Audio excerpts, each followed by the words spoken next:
चलो रिवाइज करते हुए अपन जल्दी जल्दी से इसको रिवाइज करते हुए आगे बढ़ेंगे। सबसे पहले व्यक्तित्व। व्यक्तित्व किसे कहते हैं? व्यक्तित्व के बारे में अपन ने देखा कि व्यक्तित्व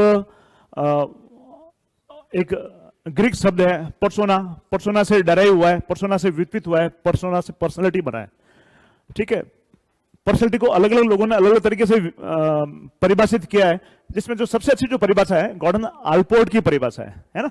आल्पोर्ट की परिभाषा में जो मुख्य जो शब्द है वो यह है कि किसी भी व्यक्ति के मनोशारीरिक तंत्रों, साइकोसोमेटिक सिस्टम्स, कौन कौन से सिस्टम है? मानसिक सिस्टम और शारीरिक सिस्टम। मानसिक तंत्र और शारीरिक तंत्र दोनों तंत्रों की बात कर रहा है। यानी व्यक्तित्व के बात अगर अपन करते हैं तो उसके मानसिक गुणों की भी बात अपन करेंगे और शारीरिक गुणों की भी बात करेंगे, है ना। तो मनोशारीरिक तंत्रों का गत्यात्मक संगठन है। गत्यात्मक का क्या मतलब है? गत्यात्मक का मतलब है विच कैन बी चेंज्ड, जो कि परिवर्तित हो सके, जो कि हमेशा गतिशील है, जो स्थिर नहीं है, जिसमें हमेशा परिवर्तन की गुंजाइश रहती है, वो है गत्यात्मक संगठन, व्यक्तित्व कहलाता है। ठीक है, तो मुख्य जो की पॉइंट है मनोशारीरिक तंत्र और गत्यात्मक संगठन, इनका आप ध्यान रखेंगे। ठीक है, फिर पर्सनालिटी की अगर अपन बात करें तो पर्सनालिटी में 3 चीजें शामिल होती है: व्यवहार, चिंतन और संवेग। व्यवहार, चिंतन और संवेग। व्यवहार, व्यक्ति क्या व्यवहार करता है, व्यक्ति क्या सोचता है, और व्यक्ति किस तरह से अपने संवेगों को प्रदर्शित करता है, उसके क्या क्या संवेग है। संवेग का मतलब है इमोशंस, है ना। अपने इमोशंस, अपने संवेग, अपने आवेग को किस तरह से प्रकट करता है, किस तरह से अभिव्यक्त करता है, इन सभी चीजों को अपन इसमें शामिल करते हैं। विशेषताओं की अगर बात करें अपन, विशेषताओं की बात में मैंने जैसा बताया आपको, शारीरिक गुण भी है इसमें शामिल। कोई व्यक्ति किस तरह से नजर आता है, उसका शरीर का आकार, प्रकार, बनावट कैसी है। मानसिक गुण भी इसमें शामिल होते हैं, ईमानदार है, ठीक है, या बहुत ज्यादा मतलब संवेगात्मक रूप से बहुत ज्यादा अभिव्यक्त करता है अपने आप को, या बहुत शांत किस्म का है। इस प्रकार के मानसिक गुण भी इसमें शामिल होते हैं। फिर गत्यात्मक, यानी परिवर्तन की गुंजाइश इसमें हमेशा बनी रहती है। परिस्थितियों के हिसाब से इसमें परिवर्तन की गुंजाइश हमेशा बनी रहती है। व्यवहार की प्रत्याशा की जा सकती है। प्रत्याशा का मतलब है एक्सपेक्ट कर सकते हैं। किसी व्यक्ति के व्यक्तित्व के बारे में अगर अपन जानते हैं तो अपन ये समझ सकते हैं कि कोई किस तरीके से अपने आप को एक्सप्रेस करेगा या किस तरीके से व्यवहार करेगा, इसको अपन समझ सकते हैं। ठीक है, यानी व्यवहार किस तरह से होगा इसको अपन होप कर सकते हैं, एक्सपेक्ट कर सकते हैं। व्यवहार, चिंतन और संवेगों में एकात्मकता, ये भी है। तुलनात्मक रूप से स्थिर लक्षण है।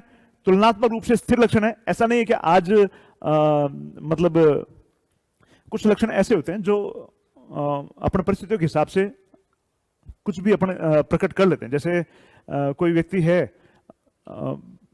अगर ईमानदार है तो हर परिस्थिति में ईमानदार रहने का प्रयास करता है। ठीक है, कोई बेईमान है तो कभी भी बेईमानी करने के लिए हमेशा वो खुला रहता है, कभी भी मौका मिलेगा तो बेईमानी कर लेगा, है ना। तो ईमानदार व्यक्ति के पास में अगर ऐसी संभावना है कि वो बेईमानी कर सके, फिर भी अपने आप को ईमानदार बना के रखता है।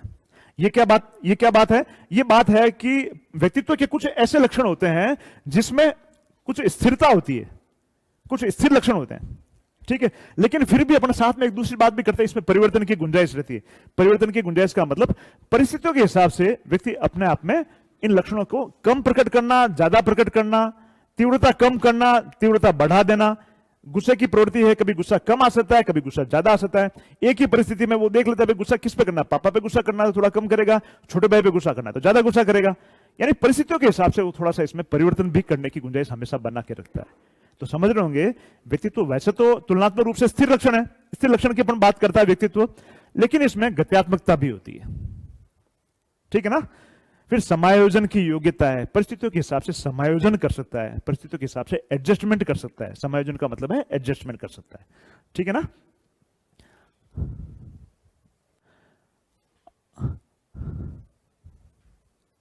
फिर व्यक्तित्व के सिद्धांत की अपन ने बात की थी, ये आपके सिलेबस में सीधा सीधा लिखा है, प्रारूप उपागम और विशेषक उपागम, या टाइप और ट्रेट अप्रोच, ये लिखा हुआ है इसमें, है ना।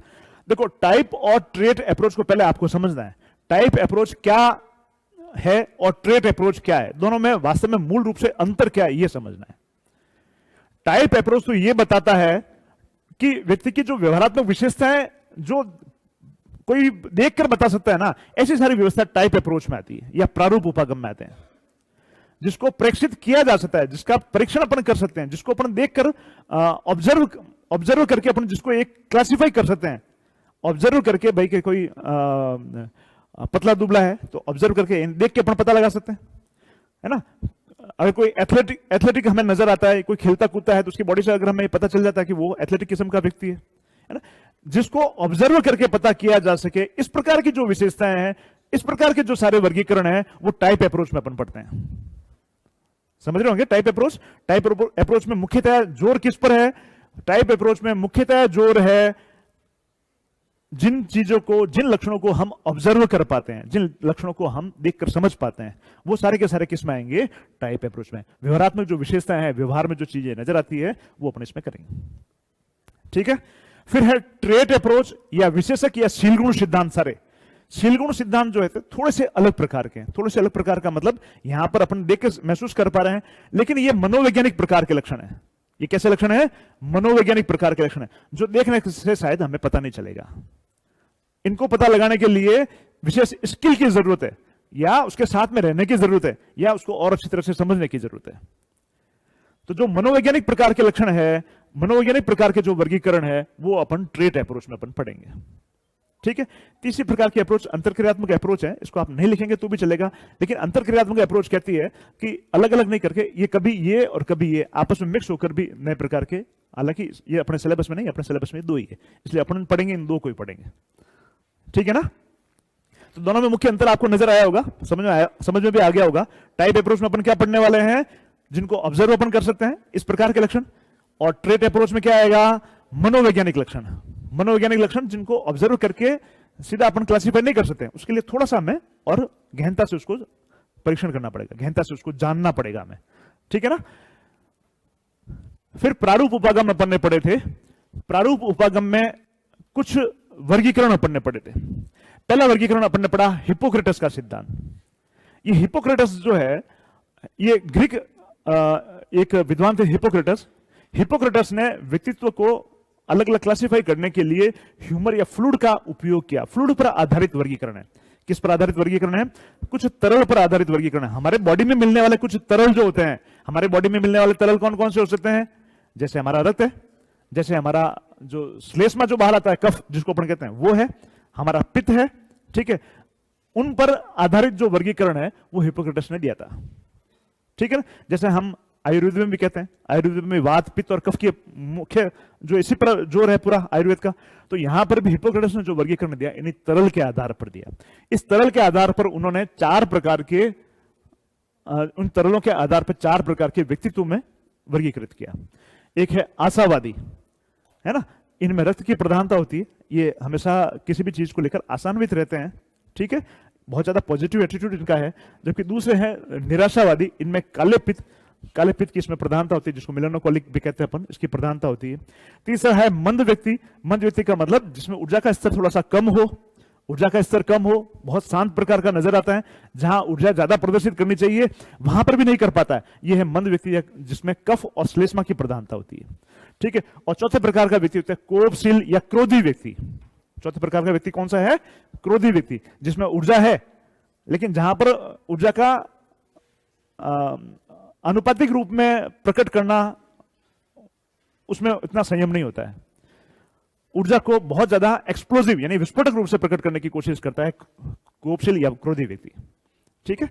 यह था हिपोक्रेटस का वर्गीकरण। हिपोक्रेटस के वर्गीकरण के बाद में त्रिगुण सिद्धांत।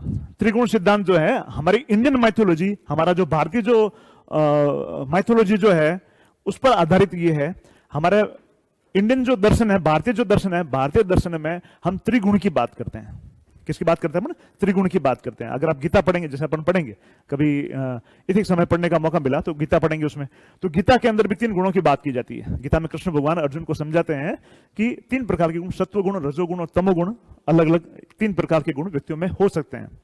सत्वगुण जो है, सत्वगुण व्यक्ति को ईमानदार बनाता है, सच्चरित्र बनाता है, यानी हर परिस्थिति में व्यक्ति अच्छा चरित्र प्रकट करता है, आशावादी होता है। और असंलग्न, असंलग्न का मतलब है डिटेच्ड, असंलग्न का मतलब है राग द्वेष जैसे लक्षणों से बहुत दूर रहता है। इस प्रकार का व्यक्ति होता है। ठीक है। दूसरा होता है रजोगुण, या सत्वगुण के बाद में अपन तमोगुण पढ़ते हैं, रजोगुण उसके बाद में पढ़ेंगे। तमोगुण में है इसका बिल्कुल उल्टा, है ना, ये बहुत निराशावादी होते हैं, हमेशा अवसाद में ग्रस्त यानी डिप्रेस्ड होते हैं, ये हत्यारे हैं, दुष्चरित्र है, इस प्रकार के जिसमें बहुत बुरे बुरे जो गुण हैं वो कैसे हैं? तमोगुणी हैं। ठीक है, लुटेरे हैं, हत्यारे हैं, वो सारे के सारे कैसे होते हैं? तमोगुणी होते हैं। जबकि सत्वगुणी को बहुत ईमानदार, बहुत अच्छे सज्जन जो व्यक्ति है, साधु संत जैसे जो व्यक्ति है, वो सत्वगुणी लक्षणों के हो सकते हैं, है ना। रजोगुण जो है उसके बीच में, रजोगुण जो है वो व्यवहारिकता के धरातल पर अधिक होते हैं, वो व्यवहारिकता के धरातल पर अधिक होते हैं। ये क्रोधी हो सकते हैं, भौतिकवादी होते हैं, ठीक है। अर्थ उपार्जन के लिए गलत रास्तों का चयन कर सकते हैं, जब इनको लगता है कि इसमें फायदा है तो वो उसकी तरफ भी जा सकते हैं। पूर्णतः तमोगुण जैसे व्यक्ति नहीं है, लेकिन यहां पर व्यवहारिक धरातल पे अधिक होने की वजह से जब इनको लगता है कि हमारा फायदा इसमें है, तो उस प्रकार के कदम भी उठा सकते हैं जो एक अच्छे चरित्र के व्यक्ति के लिए ठीक नहीं होते हैं, ठीक है ना। ये वर्गीकरण हमारा जो त्रिगुण जो सिद्धांत है, ये त्रिगुण सिद्धांत चरक संहिता में हमें मिलेगा। कहां पर मिलेगा? हमें चरक संहिता में हमें मिलेगा, आप चाहें तो।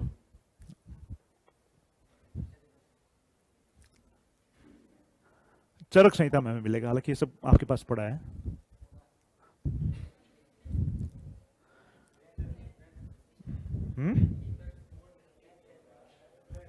किस में आएगा? इसमें आएगा?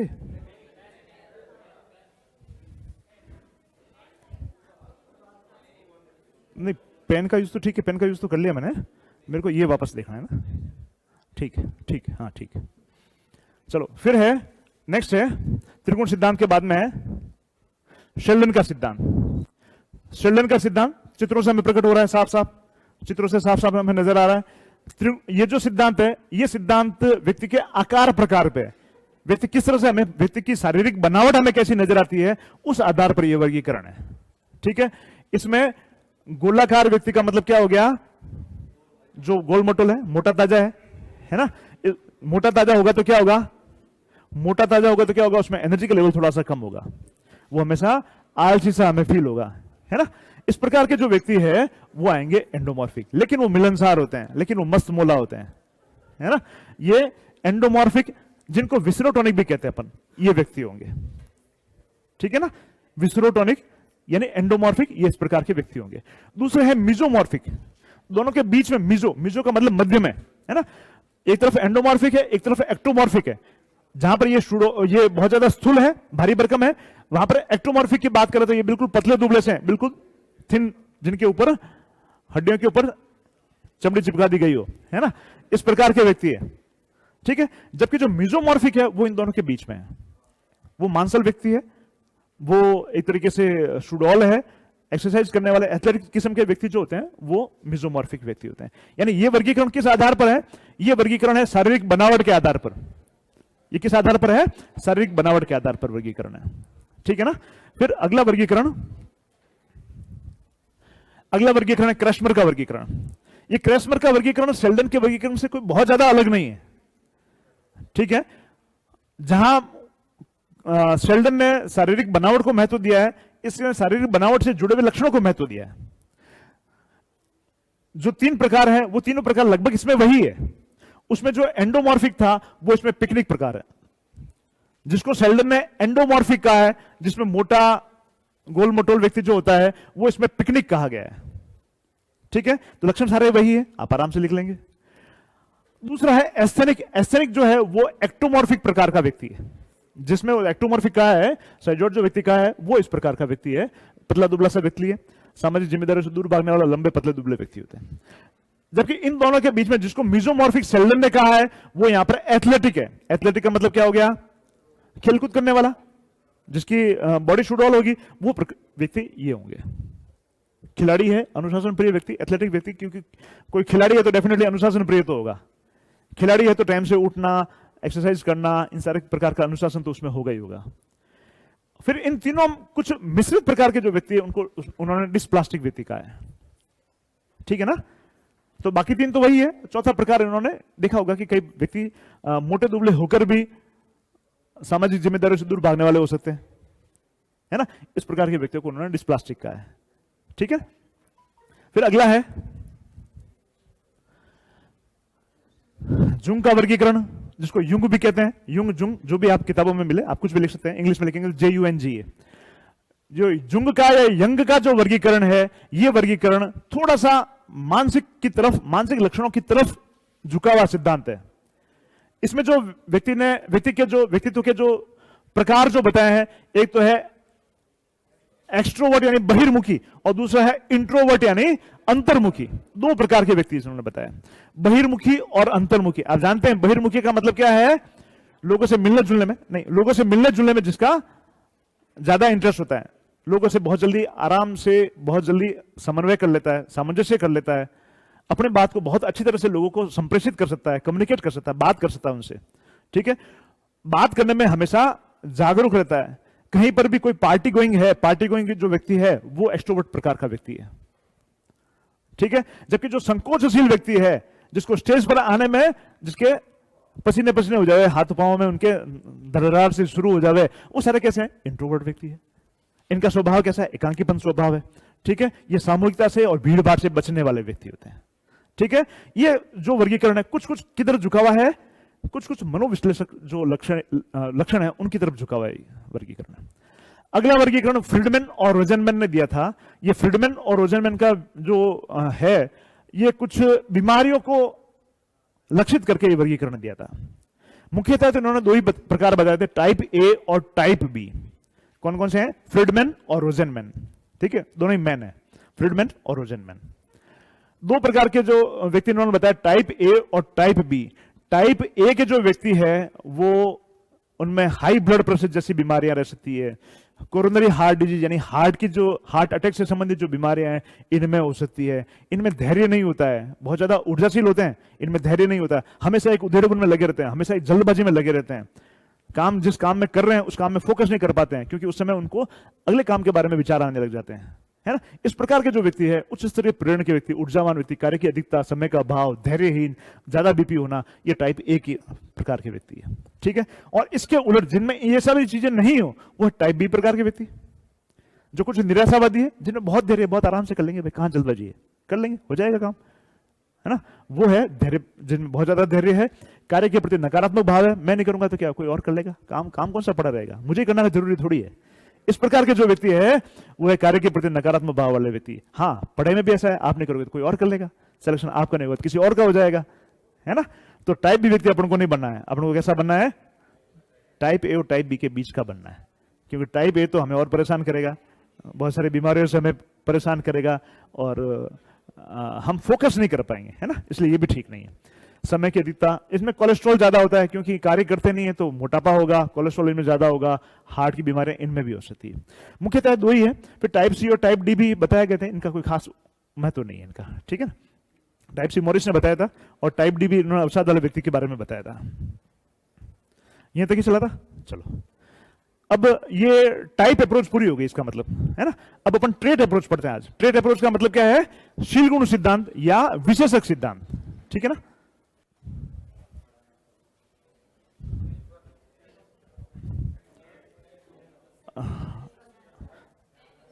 पेन रेड ले लूंगा, ठीक है, पेन रेड ले लूंगा मैं, हाँ पेन रेड ले लूंगा।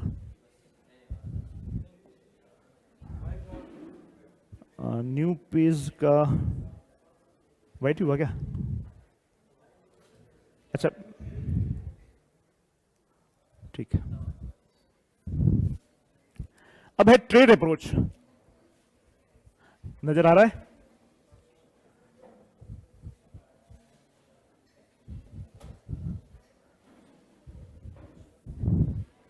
इनको विशेषक सिद्धांत, विशेषक उपागम या शीलगुण उपागम भी कहते हैं।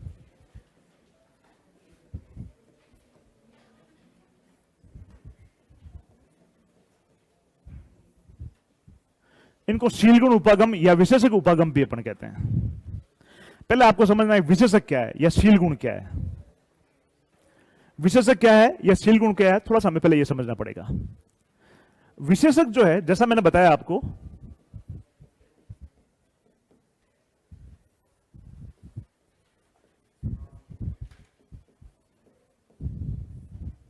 ये मनोवैज्ञानिक लक्षण है।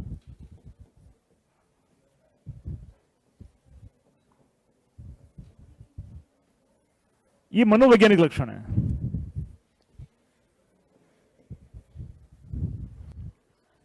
ये मनोवैज्ञानिक लक्षण है।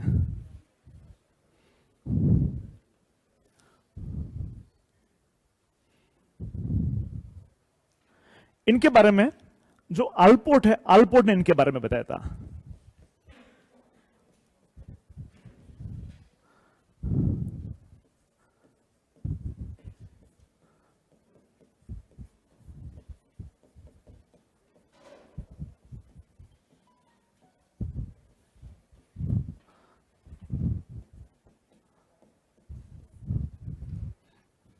सबसे पहले इनको इनके बारे में किसने बताया था? आलपोर्ट ने बताया था। आलपोर्ट जिन्होंने व्यक्तित्व की परिभाषा के बारे में, जिनके बारे में अपन पढ़ते हैं, वो गॉर्डन आलपोर्ट है। गॉर्डन आलपोर्ट ने इसके बारे में सबसे पहले बताया था।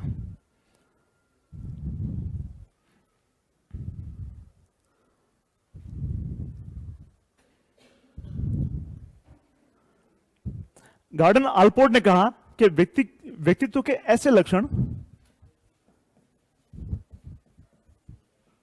व्यक्तित्व के ऐसे लक्षण जो एक व्यक्ति को किसी दूसरे से विभिन्न करता है, भिन्न करता है, एक व्यक्ति को अन्य से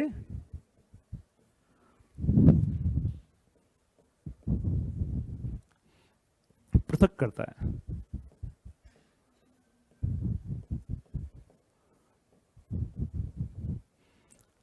उन्हें शील गुण कहेंगे या उन्हें विशेषक कहेंगे।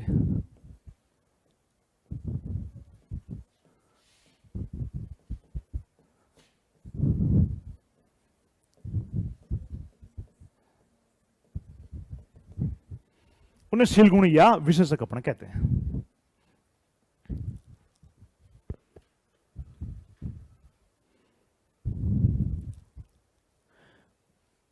इन्होंने इसकी 3 विशेषताएं बताई, यानी शीलगुण जो है, शीलगुण की 3 विशेषताएं बताई। पहली विशेषता तो ये बताई इन्होंने कि ये मुख्यतः तुलनात्मक रूप से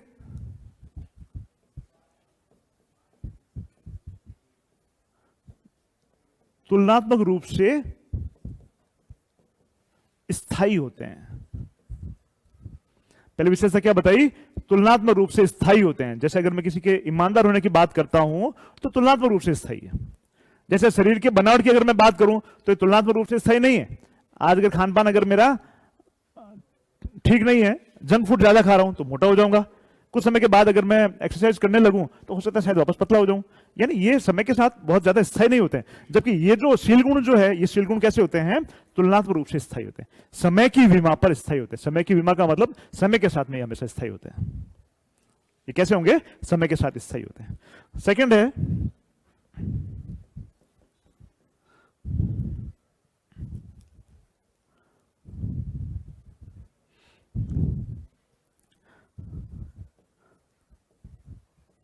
शक्ति एवं सामंजस्य जो है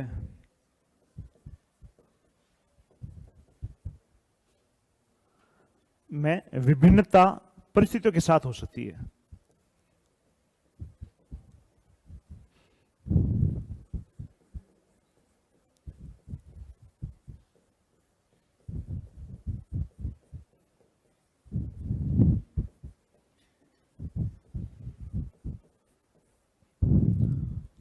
शक्ति और सामंजस्य, शक्ति और सामंजस्य का मतलब यह है कि कोई व्यक्ति विभिन्न परिस्थितियों में ईमानदार है तो विभिन्न परिस्थितियों में उसकी ईमानदारी का लेवल चेंज हो सकता है। हो सकता है कि कई परिस्थितियों में बहुत कठोर ईमानदार हो और कुछ परिस्थितियों में समझौता करके कुछ कम ईमानदार हो सकता है ना। यह शक्ति और सामंजस्य उसका भिन्न भिन्न हो सकता है। और तीसरा है सामान्यतया संगति होती है। सामान्यतया इनमें संगति होती है। आप लिखना चाहते हो तो पूरा डिटेल में भी आप लिख सकते हैं ना।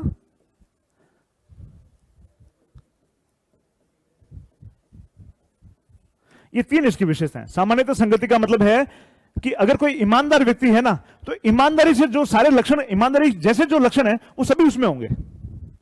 ठीक है ना। अगर कोई अहिंसा को मानता है तो निश्चित रूप से वो गुस्सा भी नहीं करेगा, क्योंकि गुस्से को भी वो क्या मानेगा कि मानसिक प्रकार की हिंसा है ना। कुल मिला के उसके जो लक्षण अपन देखेंगे, मनोवैज्ञानिक लक्षण, इनमें आपस में संगति नजर आएगी। संगति का मतलब आपस में इनमें एक जैसे लक्षण एक साथ नजर आएंगे। यह है सामान्य संगति। आप चाहें तो बड़ी डिटेल में बड़ी एक एक लाइन पूरी लिख लें आप इसमें। तुलनात्मक रूप से स्थायी का मतलब है समय के साथ इनमें स्थायित्व का गुण देखा जाता है। ठीक है ना। समय के साथ स्थायित्व का गुण देखा जाता है। दूसरा है शक्ति एवं सामंजस्य में विभिन्नता परिस्थितियों के अनुसार। प्रत्येक परिस्थिति के अनुसार ये अपने उन लक्षणों के तीव्रता और शक्ति या परिमाण में परिवर्तन कर सकते हैं, है ना। जैसे गुस्से को प्रकट करने की मैं बात बता रहा हूं, कई बार कम गुस्सा कर सकते हैं, कई बार ज्यादा गुस्सा कर सकते हैं, परिस्थितियों के हिसाब से वो परिवर्तन कर सकते हैं। तीसरा है सामान्यता संगति, यानी एक ही प्रकार के लक्षण जो है, एक ही गुण से संबंधित जो लक्षण है, सारे गुण एक साथ मिलने की संभावना ज्यादा होती है, यानी सामान्यता इसमें संगति नजर आती है, लक्षणों में संगति नजर आती है। विरोधाभासी लक्षण एक साथ नहीं होंगे, ठीक है। कोई बहुत ईमानदार है और साथ में एक लुटेरा भी है, दोनों चीजें हो सकती है क्या? नहीं हो सकती ना। मतलब अगर ईमानदार है तो वो घर में भी ईमानदार होगा, तो अपने व्यवसाय में भी ईमानदार होगा, या और अन्य जगह पर जहां पर भी उसे अपेक्षा की जाती है वो ईमानदारी प्रदर्शित करेगा। तो सामान्यतः संगति इनमें होती है, ठीक है। तो 2 नंबर का क्वेश्चन अगर आता है विशेषक किसे कहते हैं समझाओ, तो आप क्या लिखेंगे? पहले तो गॉर्डन रिपोर्ट का नाम लिखेंगे, ठीक है। फिर बताएंगे गॉर्डन रिपोर्ट ने बताया कि जो मनोवैज्ञानिक प्रकार के जो लक्षण है जिनके आधार पर व्यक्तित्व का विश्लेषण किया जाता है वो विशेषक या शील गुण कहलाते हैं, ठीक है।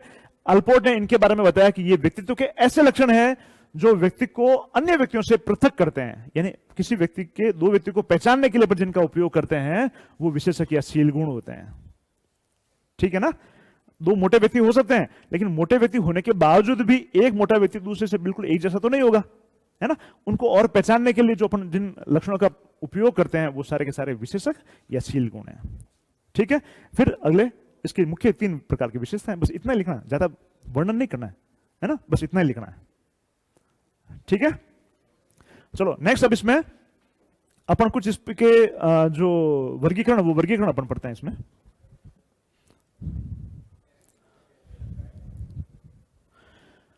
इसमें जो पहला वर्गीकरण है वो है इसमें आल्पोर्ट का वर्गीकरण ही है। पहला जो सिद्धांत है इसमें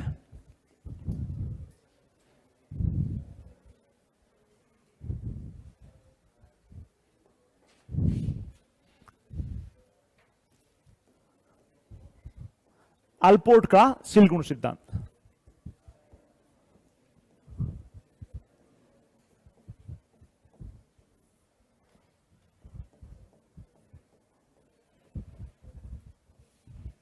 आल्पोर्ट का शील गुण सिद्धांत, आल्पोर्ट का शील गुण सिद्धांत।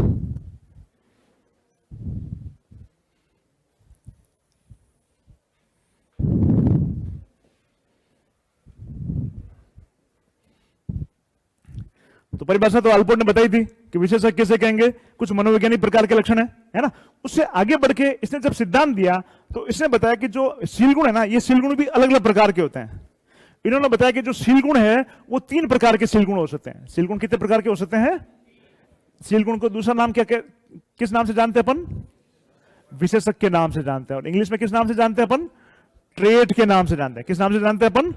ट्रेट के नाम से जानते हैं, है ना। टाइप और ट्रेट, पहले जो पढ़े टाइप यानी प्रारूप प्रकार के उपागम थे, और अब अपन कौन से पढ़ रहे हैं? विशेषक, शील गुण या ट्रेट अप्रोच पढ़ रहे हैं अपन, ठीक है ना। ट्रेट अप्रोच में पहला पढ़ रहे हैं आल्पोर्ट का शील गुण सिद्धांत। आल्पोर्ट ने शील गुणों को 3 अलग अलग प्रकारों में डिवाइड किया, है ना।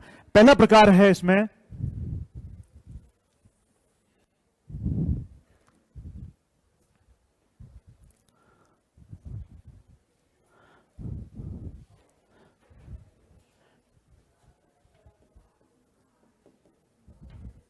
Cardinal trait.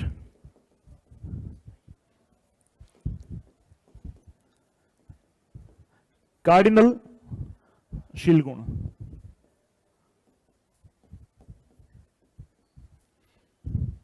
दूसरा है सेंट्रल ट्रेट,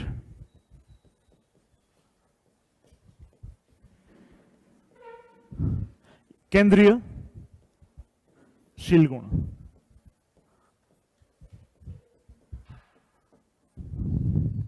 और तीसरा प्रकार है यहां पर सेकेंडरी ट्रेट या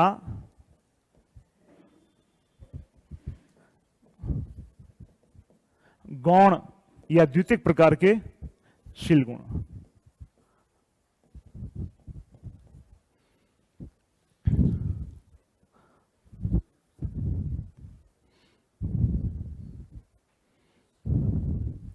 कार्डिनल ट्रेट, सेंट्रल ट्रेट और सेकेंडरी ट्रेट या द्वितीयक प्रकार के या गौण प्रकार के शील गुण।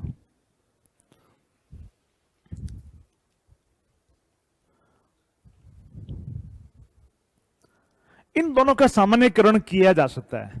ये सामान्य प्रवृत्तियां हैं जिनका सामान्यकरण किया जा सकता है, जबकि इसका सामान्यकरण नहीं किया जा सकता। कैसे, अपना भी पढ़ेंगे तो आप ठीक से समझ पाओगे। देखो, कार्डिनल ट्रेट में यह है कि जिसके आधार पर किसी व्यक्तित्व को पहचाना जाता है, जो किसी व्यक्तित्व के साथ में बहुत मजबूती के साथ में जुड़ जाते हैं। जैसे अहिंसा की बात करूं तो आपको हमेशा दो व्यक्तित्व याद आएंगे ही। कौन कौन याद आएंगे? महात्मा गांधी जी याद आएंगे और महात्मा बुद्ध भी याद आएंगे, महावीर स्वामी भी याद आएंगे, है ना। क्यों याद है? ये क्यों याद आ गया आपको? क्योंकि अहिंसा जैसा जो गुण है इनके व्यक्तित्व के साथ में जुड़ा हुआ है, ठीक है ना। अगर मैं तानाशाह की बात करूं तो कौन याद आएगा? हिटलर याद आएगा। यानी ये हिटलर के साथ में तानाशाह, ऑटोक्रेसी या हिटलरवादी जो गुण है वो उसके साथ में जुड़ा हुआ है। इन्हीं के आधार पर गुणों को पहचाना, जैसे गांधीवाद एक पूरा गुणों का एक समुच्चय हो गया, गुणों का पूरा एक सेट हो गया गांधीवाद, जिसके आधार पर गांधी जी को पहचानते हैं और गांधी जी के आधार पर अपन गांधीवादियों को पहचानते हैं, ठीक है। इसी तरह से हिटलर का नाम आते ही अपन हिटलरवाद जो है, हिटलर से संबंधित जो गुण है उनका समुच्चय एक साथ फिल कर पाते हैं, है ना। ये व्यक्तित्व के साथ में जो जुड़े हुए जो चिन्ह है, व्यक्तित्व के साथ में जो जुड़े हुए जो ट्रेट है, वो है कार्डिनल ट्रेट, ठीक है ना। ये बिल्कुल सामान्यकृत है। यानी एक व्यक्ति अगर गांधीवादी है तो उसमें क्या क्या लक्षण होंगे अपन पहचान सकते हैं, सारे लक्षण एक साथ, ये सामान्यकृत होते हैं, ठीक है। इससे थोड़े से कम सामान्यकृत, हालांकि सामान्यकृत यह भी है लेकिन थोड़े से कम सामान्यकृत है, वो सेंट्रल ट्रेट है।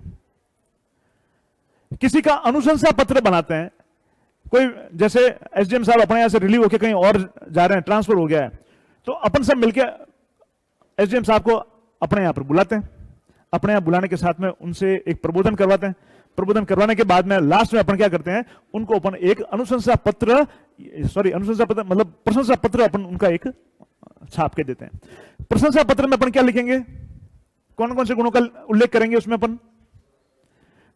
बहुत ईमानदार व्यक्ति थे, बहुत सहृदय व्यक्ति है ना। ये इनमें दया और करुणा के भाव इनमें प्रधानता से है।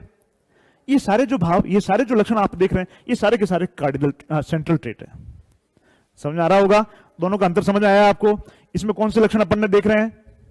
जो व्यक्तित्व के साथ में मजबूती के साथ में जुड़े हुए हैं, जो एक व्यक्ति के साथ में मजबूती के साथ में जुड़े हुए जो लक्षण है वो कार्डिनल ट्रेट है। जैसे गांधीवाद हो गया, हिटलरवाद हो गया, ठीक है। इसी तरह से हिंसात्मक रूप में अगर अपन बात करें तो हां, अपन अलग अलग इस प्रकार के व्यक्तियों के साथ में जो जोड़ के अपन देखते हैं लक्षण, वो सारे के सारे कैसे हैं? कार्डिनल ट्रेट है। जबकि जो अनुशंसा पत्र में, प्रशंसा पत्र में जिन लक्षणों का अपन उल्लेख करते हैं या किसी की प्रशंसा करने के लिए अपन जिन लक्षणों का उपयोग करते हैं, जिन गुणों का अपन उपयोग करते हैं, वो सारे के सारे कैसे हैं? केंद्रीय। अपन ये कहते हैं कि कभी यार बहुत मोटा व्यक्ति है, प्रशंसा में मोटा पतला ऐसा लिखते हैं कि अपन? कभी नहीं लिखते ना ऐसा। तो प्रशंसा करने के लिए जिन लक्षणों का, जिन ट्रेट्स का, जिन अभिलक्षणों का अपन उपयोग करते हैं, वो सारे के सारे सेंट्रल ट्रेट है। ये सामान्यकृत है।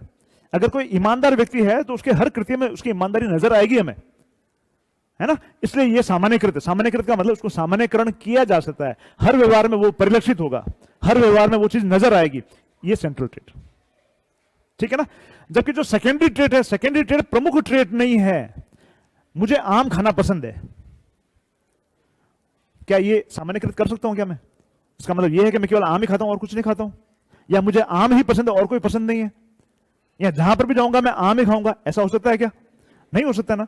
ये आम पसंद है, ठीक है, अच्छी बात है, लेकिन इसको सामान्यकरण नहीं किया जा सकता है, इसको सामान्यकृत नहीं किया जा सकता है। जिन लक्षणों का सामान्यकरण नहीं किया जा सकता, लक्षण तो है, शील गुण तो है, लेकिन जिनका सामान्यकरण नहीं किया जा सकता वो सेकेंडरी ट्रेट है।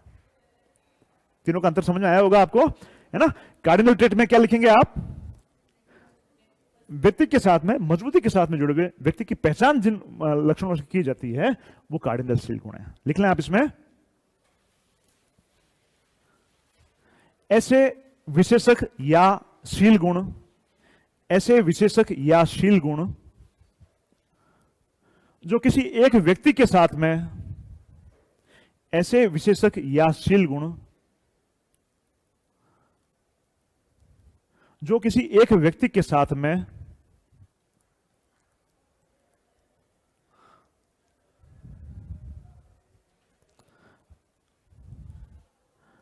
मजबूती से जुड़े हुए हैं,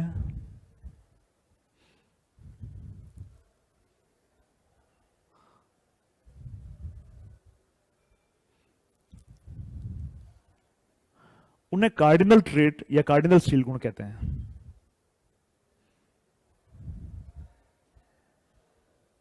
उन्हें कार्डिनल ट्रेट या कार्डिनल शील गुण कहते हैं।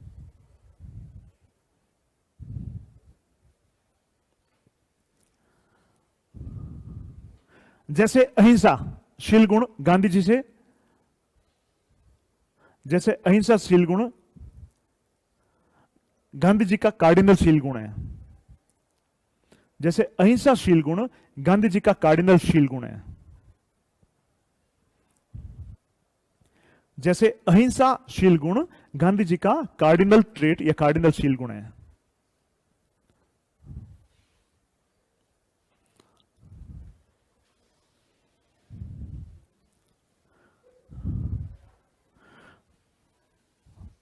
तानाशाही जिस प्रकार से हिटलर का शील गुण है, तानाशाही जिस प्रकार से हिटलर का शील गुण है,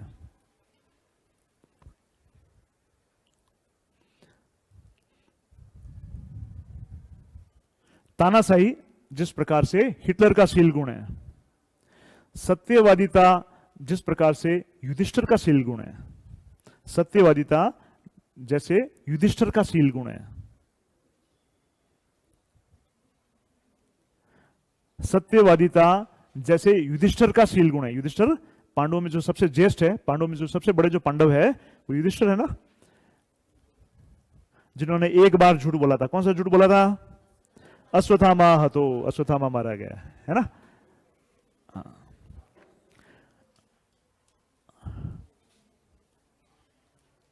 दानी होने का शील गुण जिस तरह से करण के साथ में जुड़ा हुआ है, ये सारे के सारे शील गुण जिस तरह से व्यक्ति के साथ में मजबूती के साथ में जुड़े हुए हैं, ये सारे के सारे कार्डिनल ट्रेट हैं। दानी होने का शील गुण करण के साथ में जुड़ा हुआ है, कर्ण के साथ में जुड़ा हुआ है।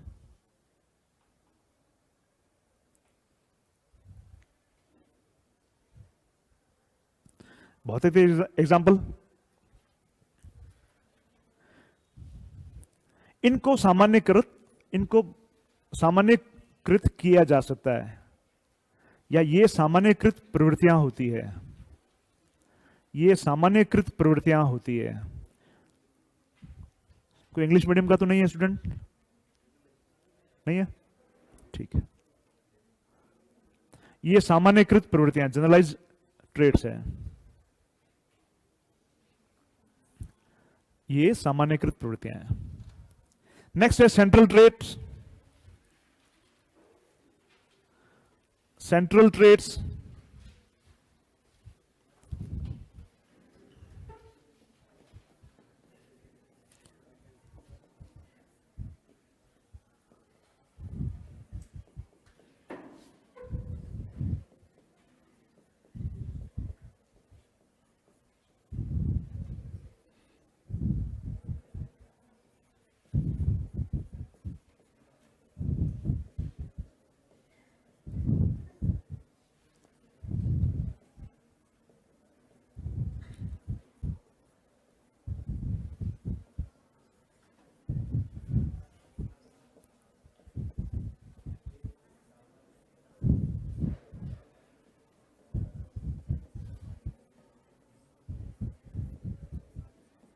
चल जाएंगे एग्जाम्पल। चलो अब केंद्रीय शील गुण में आप लिखेंगे तुलनात्मक रूप से कुछ कम सामान्यकृत किए जाने वाले शील गुण हैं। ये कौन से शील गुण है? तुलनात्मक रूप से, किससे तुलना में? कार्डिनल ट्रेट की तुलना में कुछ कम है। तुलनात्मक रूप से कुछ कम सामान्यकृत किए जाने वाले शील गुण, तुलनात्मक रूप से कुछ कम सामान्यकृत किए जाने वाले शील गुण।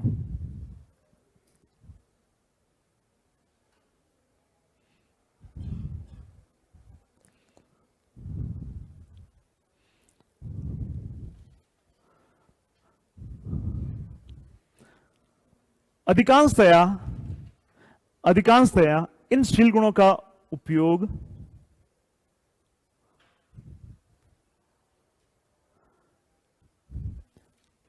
अधिकांशतया इन शील गुणों का उपयोग व्यक्ति के प्रशंसा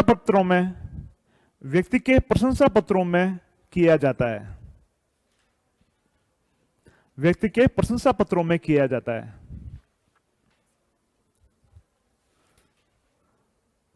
कौन कौन से लक्षण होंगे इसमें? जैसे ईमानदार,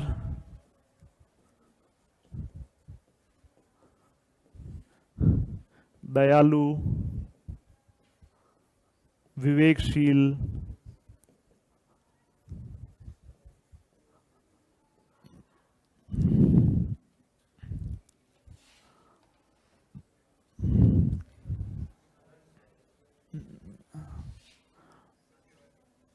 हाँ, सहनशील, ऐसे बहुत सारे लक्षणों की बात अपन कर सकते हैं। हाँ, सहिष्णुता, बिल्कुल सहिष्णुता लिख सकते हैं इसमें। ऐसे बहुत सारे लक्षणों की अपन बात कर सकते हैं।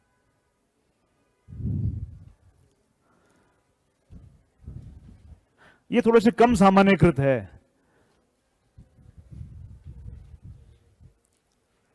तो मूल आपको याद क्या रखना है? प्रशंसा पत्रों में जिनका उल्लेख किया जाता है वो केंद्रीय शील गुण है, और व्यक्तित्व के साथ में जुड़े हुए जो शील गुण है कार्डिनल ट्रेट्स या कार्डिनल शील गुण है। ठीक है ना? और तीसरे प्रकार के सेकेंडरी ट्रेट्स, ये इनका सामान्यकरण बिल्कुल नहीं किया जा सकता है। सबसे जरूरी क्या है? इनको सामान्यकृत नहीं किया जा सकता। इन शील गुणों को सामान्यकृत नहीं किया जा सकता है। आप क्या लिखेंगे? इन शील गुणों को सामान्यकृत नहीं किया जा सकता है। इन शील गुणों को सामान्यकृत नहीं किया जा सकता है।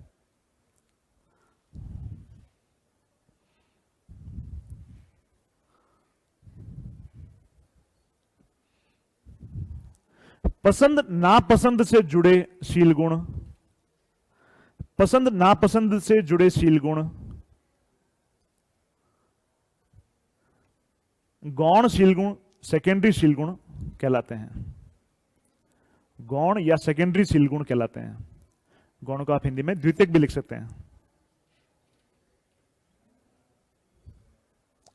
गौण शील गुण या द्वितीयक शील गुण कहलाते हैं।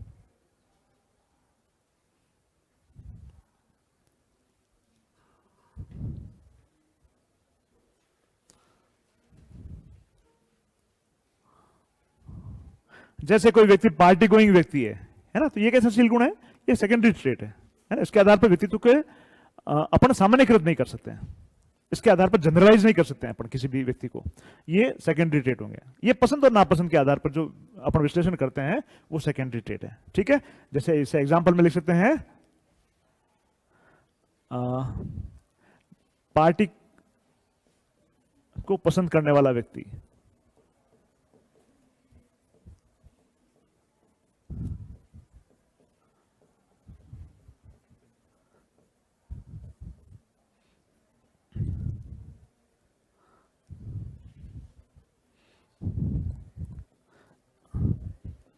अधिक मीठा पसंद करने वाला व्यक्ति। क्या इनको जनरलाइज कर सकते हैं क्या अपन?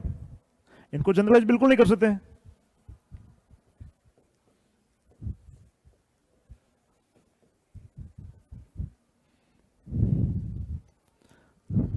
एग्जाम्पल में आप ये लिख सकते हैं इसमें,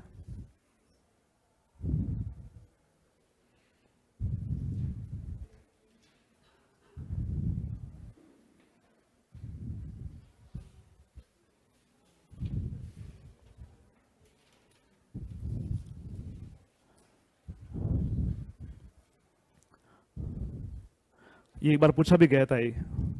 ये 5 नंबर के क्वेश्चन में ये क्वेश्चन एक बार आया भी था। 2018 में ये क्वेश्चन आया था।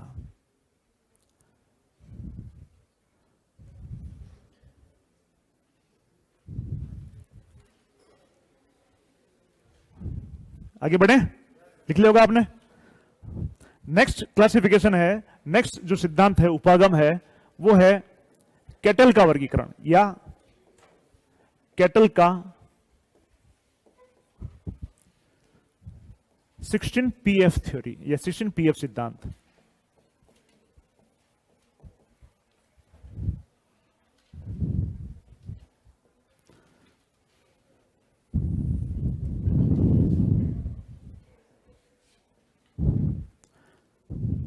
केटल, रेमंड केटल थे।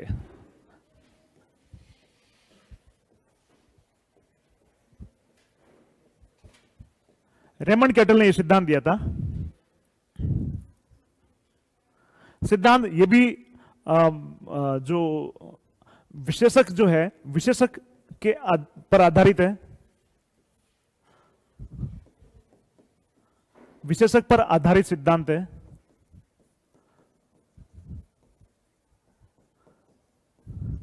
यह भी विशेषक या शील गुण पर आधारित यह भी सिद्धांत है।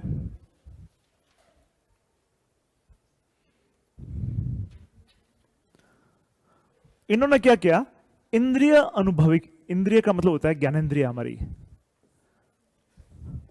ज्ञानेंद्रिय कौन कौन सी आप जानते हैं?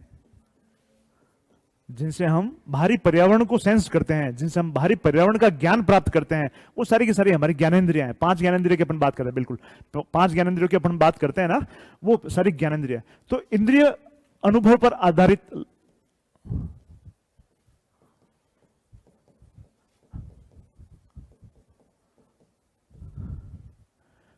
शील गुणों को पहचानने का प्रयास किया इन्होंने।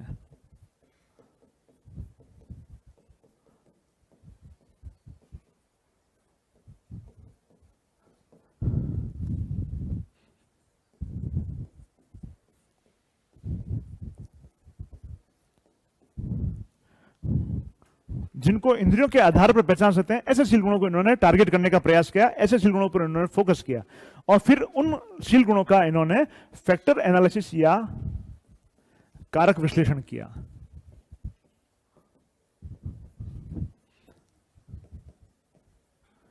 फैक्टर एनालिसिस एक गणित का एक प्रक्रिया है। फैक्टर एनालिसिस या कारक विश्लेषण किया।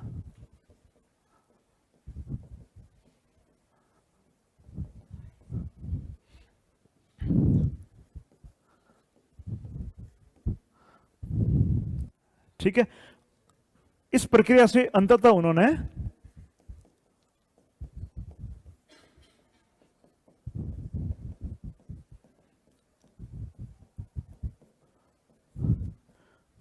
सोलह शील गुणों को पहचाना। 16 शील गुणों को पहचाना जिनके आधार पर किसी भी व्यक्तित्व के बारे में वर्णन किया जा सकता है, जिसके आधार पर किसी की व्यक्तित्व को पहचाना जा सकता है।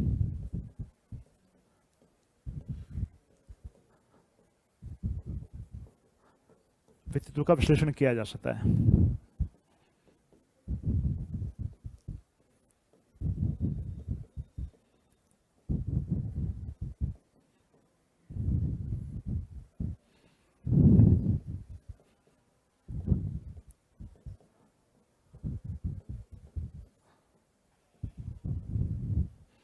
ठीक है, इनको इन्होंने कहा था इन 16 शील गुणों को 16 पीएफ या 16 पर्सनालिटी फैक्टर व्यक्तित्व कारक कहा था। क्या कहा था? 16 पर्सनालिटी फैक्टर या व्यक्तित्व कारक कहा था।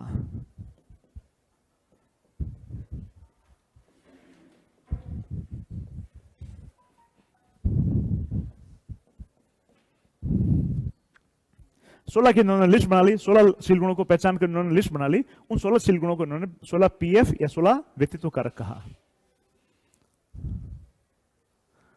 उनमें से जो कुछ जो शील गुण थे ना, कुछ शील गुण तो ऐसे थे जो सोर्स ट्रेट थे। मैं यहां लिख रहा हूं, है ना। शील गुणों को इन्होंने 2 प्रकारों में डिवाइड कर दिया। 16 जो शील गुण थे इनको इन्होंने 2 प्रकारों में डिवाइड कर लिया। कुछ तो ऐसे थे जो मूल शील गुण थे या मूल विशेषक थे, और कुछ ऐसे थे जो सतही शील गुण थे। मूल शील गुण को अपन इंग्लिश में सोर्स ट्रेट भी कह सकते हैं। जो सोर्स है, जो सबका स्रोत है, जो सबसे प्रमुख है, और सतही का अपन सरफेस ट्रेट भी कहते हैं।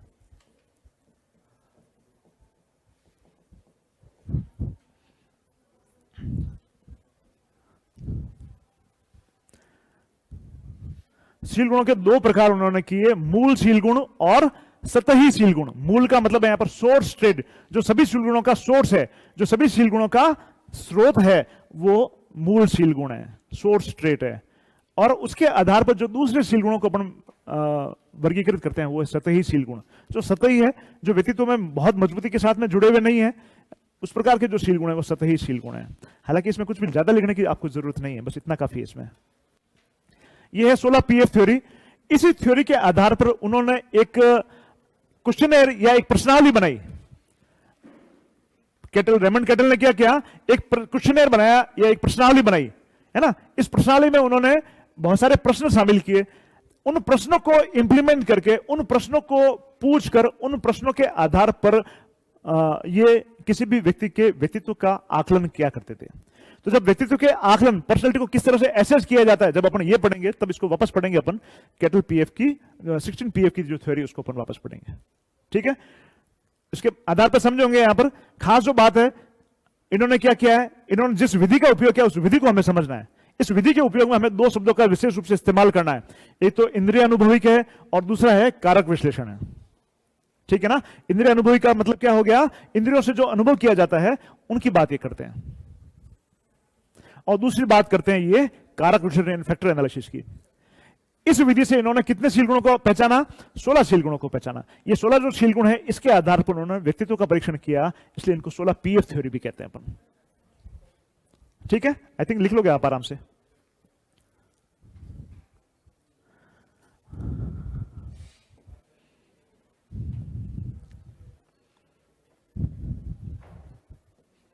इस आधार पर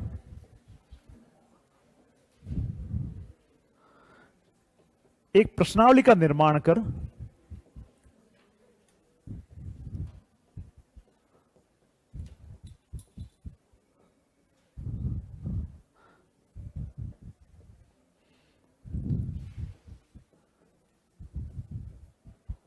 व्यक्तित्व आकलन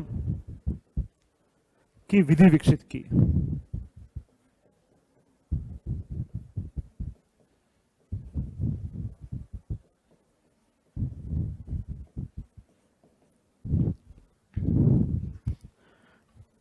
इस आधार पर उन्होंने व्यक्तित्व का आकलन करने की विधि विकसित की, जिसको 16 पीएफ क्वेश्चनर भी ही कहते हैं अपन।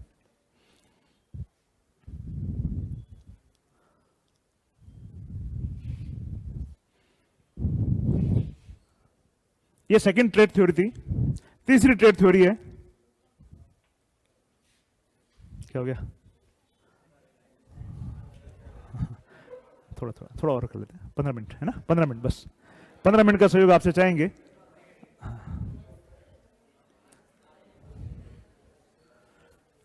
आगे बढ़े। अच्छा, तीसरी थ्योरी है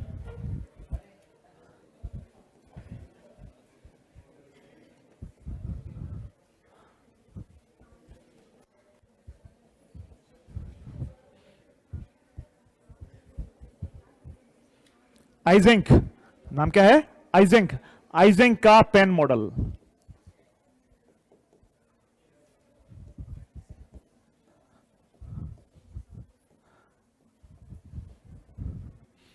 आइजेंक का पेन मॉडल।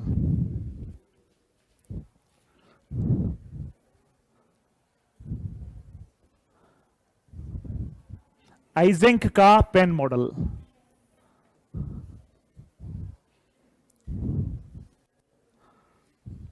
आइजेंक का पेन मॉडल। आइजेंक ने यहां पर पेन, PEN, ये इनसे 3 शब्द बनते हैं, उन 3 शब्दों के बारे में इन्होंने बताने का प्रयास किया। और इन्होंने कहा कि व्यक्तित्व के ये जो 3 लक्षण जो है ना, ये किसी भी व्यक्ति के आनुवंशिकता पर निर्भर करते हैं, किसी भी व्यक्ति के जैविक जो संगठन है उस पर निर्भर करते हैं। यानी इन्होंने जो ये आधार बताया, इसका जो इस वर्गीकरण का जो आधार बताया, इस वर्गीकरण का आधार जैविक और आनुवंशिक आधार बताया। कौन सा आधार बताया इसका, जैविक और आनुवंशिक आधार। आपको ये याद रखना है, इसका आधार क्या है, जैविक और आनुवंशिक आधार।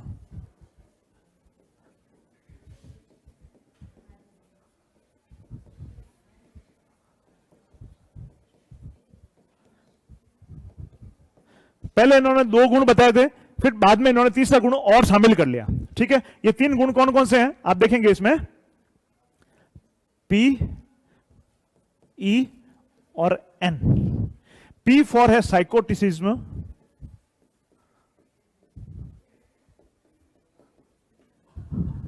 साइकोटिसिज्म जिसको अपन कहते हैं मनस्तापी,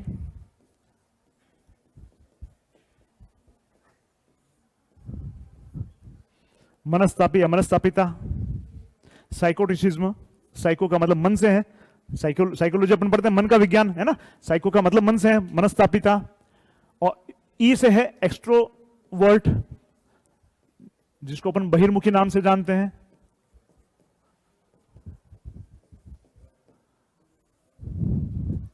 और एन से है न्यूरोटिसिज्म,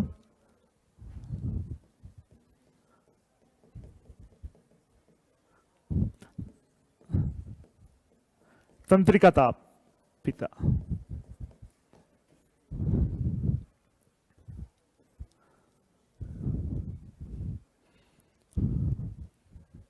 साइकोटिसिज्म, एक्सट्रोवर्ट और न्यूरोटिसिज्म।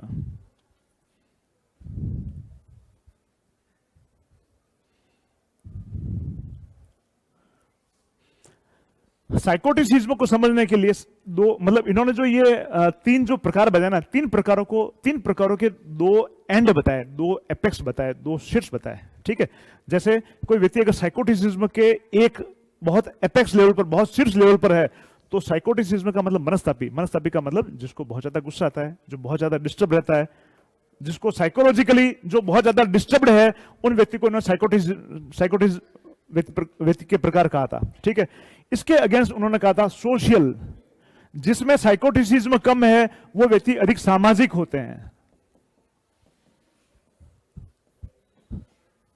साइकोटिसिज्म एक तो इसका एंड है साइकोटिसिज्म और दूसरा एंड है सोशलिज्म। समझ रहे हैं? जिसमें ये साइकोटिसिज्म का गुण जिसमें ज्यादा है वो मानसिक रूप से बहुत ज्यादा परेशान रहने वाले, मानसिक रूप से बहुत ज्यादा उग्र रहने वाले, मानसिक रूप से बहुत ज्यादा डिप्रेस रहने वाले जो व्यक्ति होते हैं उनमें साइकोटिसिज्म ज्यादा होता है। और जो इस प्रकार के व्यक्ति नहीं, वो कैसे होंगे? सोशल व्यक्ति होंगे, जो सामाजिक रूप से बहुत जल्दी से एडजस्टमेंट कर लेते हैं, किसी के साथ में मिलना जुलना पसंद करते हैं, है ना, बाहर निकल के नवाचार करना पसंद करते हैं। इस प्रकार के जो व्यक्ति होते हैं वो सोशल प्रकार के व्यक्ति होते हैं।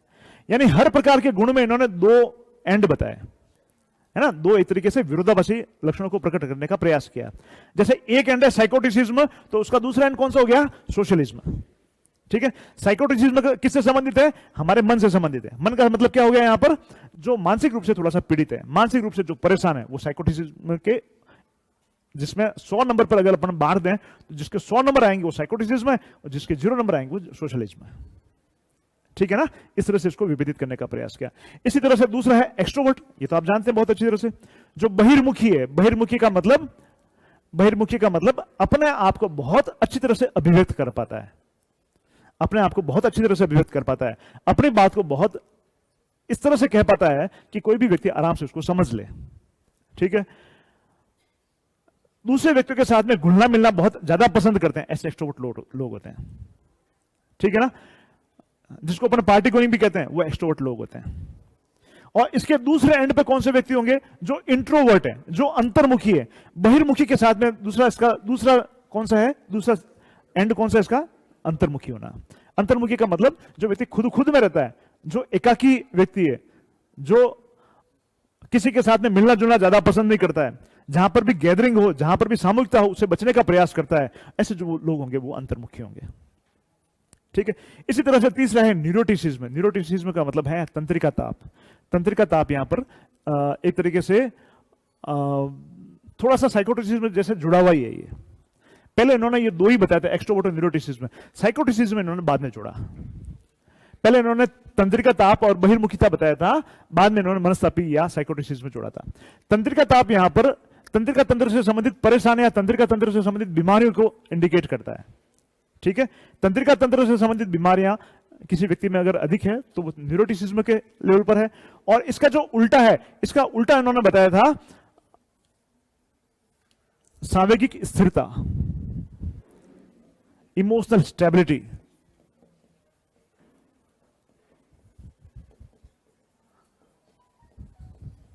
सावेगिक स्थिरता या इमोशनल स्टेबिलिटी। जो इमोशनल रूप से स्टेबल नहीं है वो है तंत्रिका तापी व्यक्ति। जो इमोशनल रूप से स्टेबल नहीं है, जिनमें संवेग बहुत तेजी से आते हैं, गुस्सा जिनमें बहुत तेजी से आता है, स्नेह भी आता है तो बहुत तेजी से यानी बहुत टूट के आता है। इसी तरह से और भी जो इस प्रकार के जो संवेग को बहुत तीव्र रूप से जो प्रकट करने वाला व्यक्ति वो न्यूरोटिसिज्म में आएंगे। और जो सामयिक रूप से स्थिर है, जो राग द्वेष से किसी से भी प्रभावित नहीं होते हैं, जो हमेशा एक जैसे बने रहते हैं, है ना, वो आएंगे सामयिक स्थिरता जैसे व्यक्ति।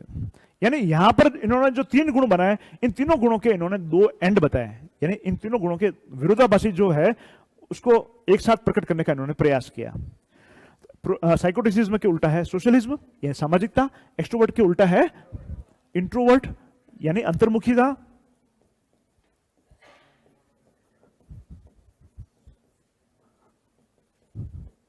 और तंत्रिका तापित साथ में है इमोशनल स्टेबिलिटी या सामयिक स्थिरता। ये आइजेंक का पेन मॉडल कहलाता है, जो 2 नंबर के क्वेश्चन में पूछा जा सकता है। तो पहले तो आपको लिखना है ये जैविक और आनुवंशिक आधार पर किया गया वर्गीकरण है, क्योंकि अपन जानते हैं कि अगर किसी व्यक्ति के ये ऐसे लक्षण हैं जो एक पीढ़ी से दूसरी पीढ़ी में भी चलते हैं। अधिकतर इन लक्षणों का वंशानुगति होती है इनकी, है ना, प्रूवन नहीं है। जीन के आधार पर अगर अपन देखेंगे तो नहीं होगा, लेकिन अपन परिवारों में इस तरह से अपन देख सकते हैं, आराम से पहचान सकते हैं। इसलिए इनका आधार इन्होंने क्या बताया, जैविक और आनुवंशिक आधार बताया।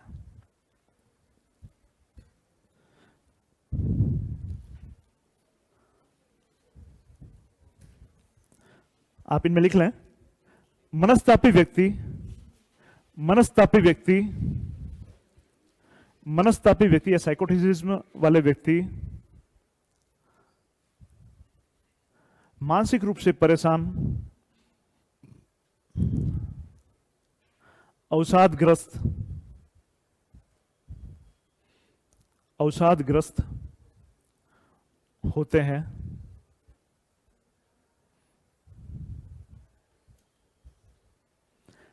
जबकि इनके विपरीत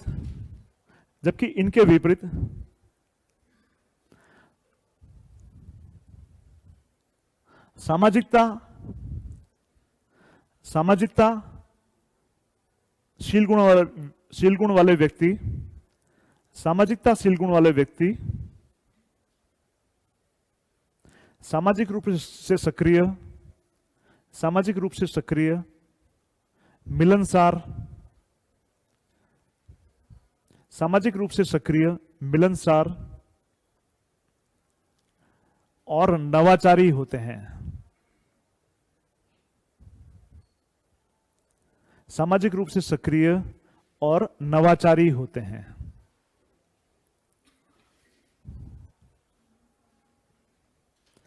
दूसरा लक्षण है ई से एक्सट्रोवर्ट, इसमें आप लिख सकते हैं, एक्सट्रोवर्ट में आप लिख सकते हैं बहिर्मुखी व्यक्ति या एक्सट्रोवर्ट व्यक्ति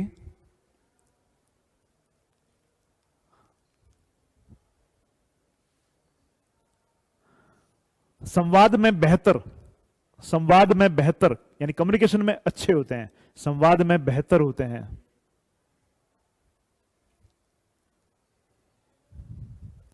संवाद में बेहतर होते हैं।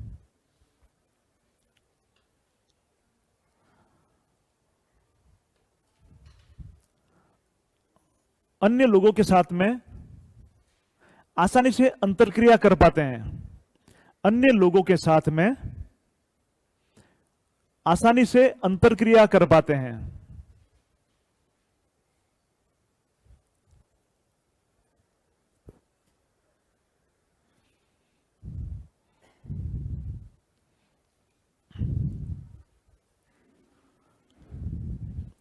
जबकि अंतर्मुखी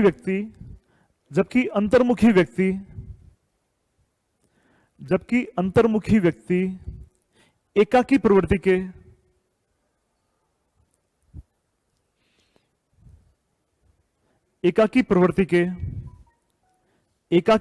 के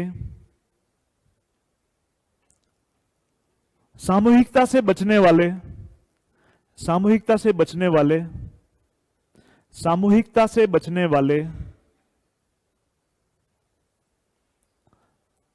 ऐसे व्यक्ति होते हैं, सामूहिकता से बचने वाले ऐसे व्यक्ति होते हैं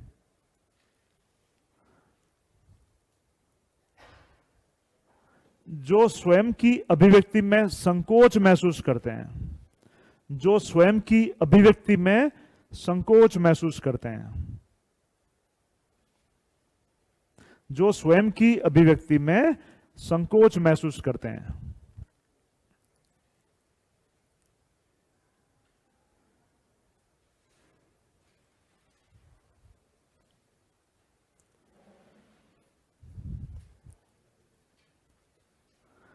अगला है तंत्रिका तापिता या न्यूरोटिसिज्म। तीसरा जो लक्षण इन्होंने बताया है, तंत्रिका तापिता या न्यूरोटिसिज्म वाले व्यक्ति, न्यूरोटिसिज्म अभिलक्षण या विशेषक वाले व्यक्ति, तंत्रिका तापिता विशेषक वाले व्यक्ति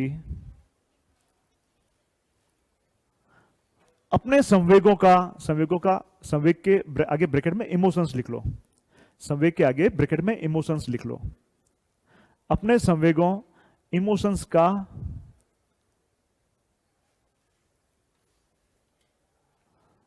तीव्र और विस्फोटक अभिव्यक्ति करते हैं,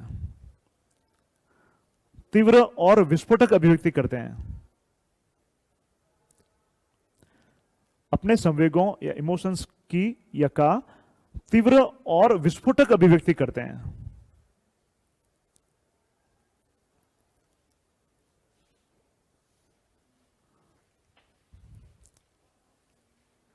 जैसे तीव्र गुस्सा करना, जैसे तीव्र गुस्सा करना,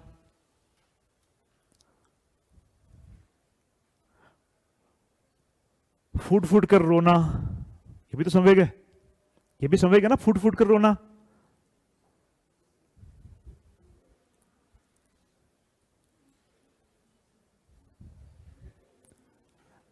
लिख ले।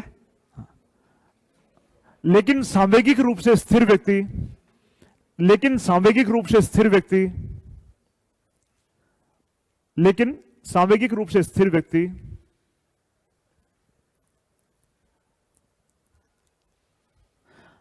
आवश्यकता के अनुसार अपने संवेगों, आवश्यकता के अनुसार अपने संवेगों की तीव्रता,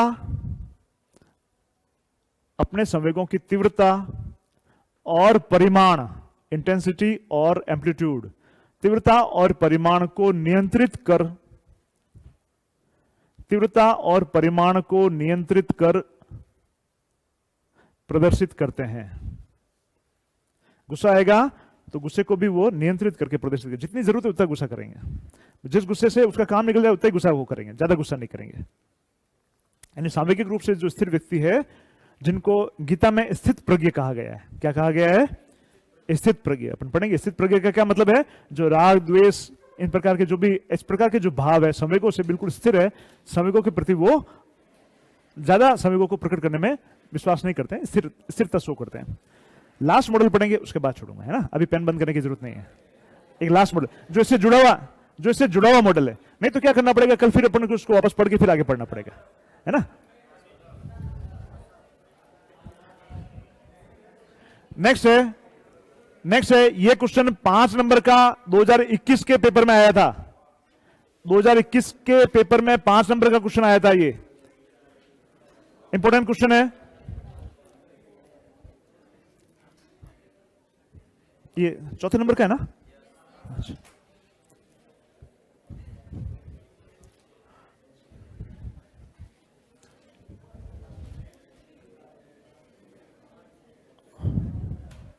बिग 5 सिद्धांत या थ्योरी, या जिसको 5 फैक्टर थ्योरी भी कहते हैं,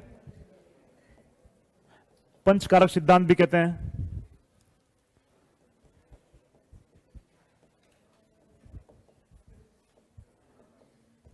पंचकारक सिद्धांत भी कहते हैं, जिसका एक नाम है ओशियन मॉडल। अभी कौन सा मॉडल पढ़ा था इससे पहले अपन ने? अभी इससे पहले कौन सा मॉडल पढ़ा था? आइजेंक का पेन मॉडल पढ़ा था, है ना। उससे जुड़ता हुआ मॉडल है, इसलिए इसको अपन साथ में पढ़ेंगे। यह है ओशियन मॉडल। यह है ओशियन मॉडल। यह दिया था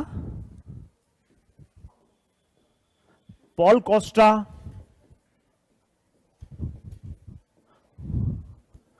और रॉबर्ट मैक्रो ने दिया था।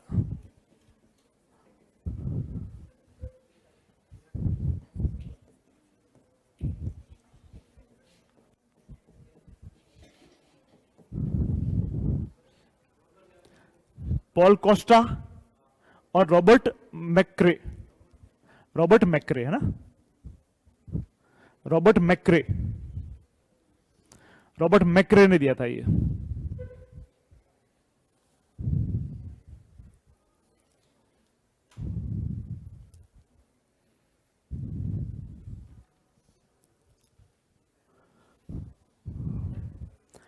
इन्होंने जो व्यक्तित्व के जो ट्रेट है, जो शील गुण है, जो विशेषक शील गुण है, उन विशेषक शील गुणों को 5 प्रकारों में इन्होंने बांटा। इन 5 प्रकारों के प्रथम अक्षर को अगर मिला ले तो ओशियन बनता है। जैसे साइकोटिसिज्म, एक्सट्रोवर्ट और न्यूरोटिसिज्म के पहले शब्दों को मिलाकर अपने पेन बनाया था, उसी तरह से यहां पर भी 5 लक्षण जो है, इन 5 लक्षणों के पहले अक्षर को अगर अपन ले लें तो ओशियन बनता है ना। तो इसी तरह से अपन इसको पढ़ेंगे।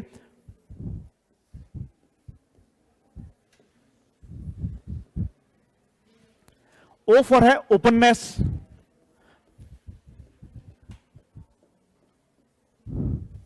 ओपननेस का मतलब है खुलापन। खुलापन का क्या मतलब हो गया? किसी भी नई चीज के लिए जिसका व्यवहार खुला है, किसी भी नई चीज को आसानी से अडॉप्ट कर सके, किसी भी नई चीज को स्वीकार करने के लिए हमेशा ओपन रहता है, वो ओपननेस। ठीक है। इसी तरह से सी से है कंसाइटियसनेस,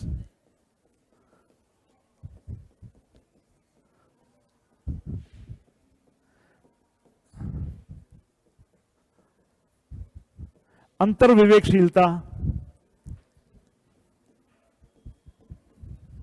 अंतर्विवेकशीलता या कंसाइटियसनेस।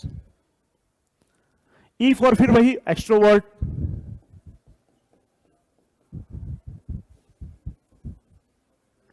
बहिर्मुखिता।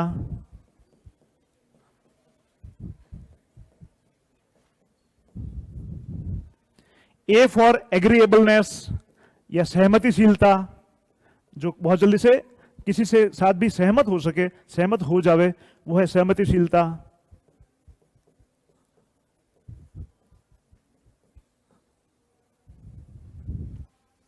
और एन फॉर वापस वही है न्यूरोटिसिज्म या तंत्रिका तापित।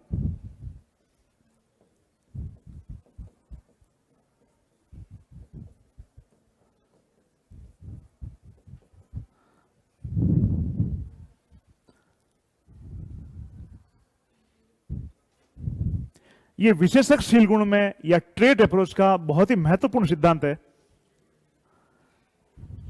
यहां देख रहे हैं अपन, जो सारे के सारे जो लक्षण है वो मनोवैज्ञानिक लक्षण है, इसलिए ये ट्रेट अप्रोच है।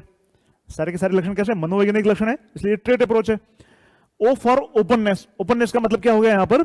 किसी भी नई नवाचार के लिए ये हमेशा खुले होते हैं, नवाचार को स्वीकार करने के लिए हमेशा ये खुले मन से स्वीकार करते। किसी भी नवाचार को, किसी भी नवाचार को खुले मन से स्वीकार करने वाले व्यक्ति का जो लक्षण है ये ओपननेस है।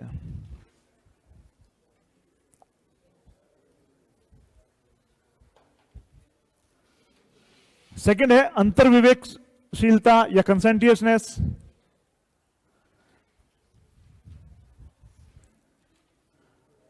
विपरीत परिस्थितियों में या संकट की परिस्थितियों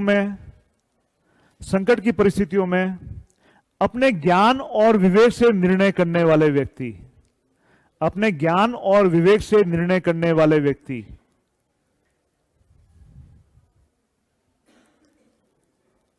अपने ज्ञान और विवेक से निर्णय करने वाले व्यक्ति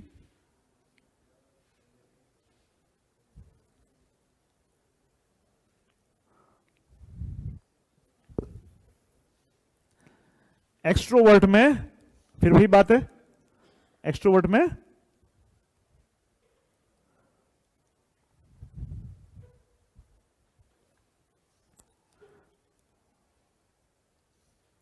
संवाद में बेहतर, अपने आप को बेहतर तरीके से अभिव्यक्त करने वाले व्यक्ति।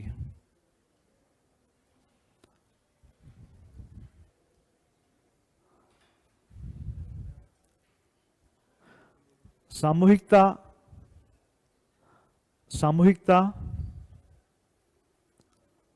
में भी सहज व्यक्ति, सामूहिकता में भी सहज व्यक्ति, सामूहिकता का मतलब जहां पर भीड़ भाड़ हो, जहां पर बहुत सारे लोगों की गैदरिंग हो, वहां पर भी अपने आप को सहज फील करे, ऐसे बहिर्मुखी व्यक्ति होते हैं। सामूहिकता में भी सहज व्यक्ति। फिर है एग्रीएबलनेस।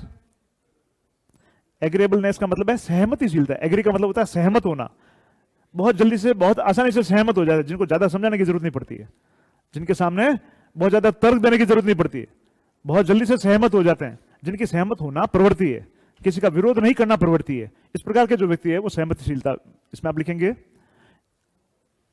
इस शील गुण वाले व्यक्ति, इस शील गुण वाले व्यक्ति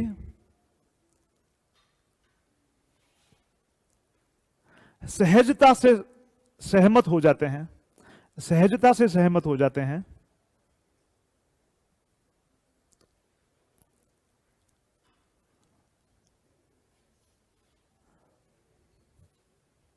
वाद विवाद से बचने का प्रयास करते हैं, वाद विवाद से बचने का प्रयास करते हैं,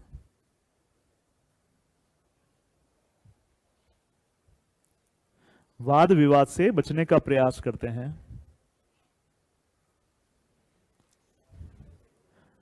लास्ट है तंत्रिका तापिता या न्यूरोटिसिज्म।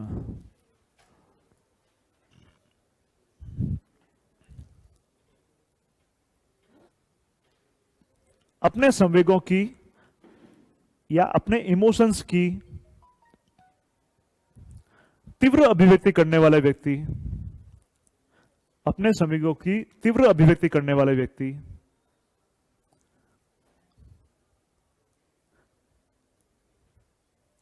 इस शील गुण से संबंधित है। अपने संवेगों की, इमोशंस की तीव्र अभिव्यक्ति करने वाले व्यक्ति इस शील गुण से संबंधित है।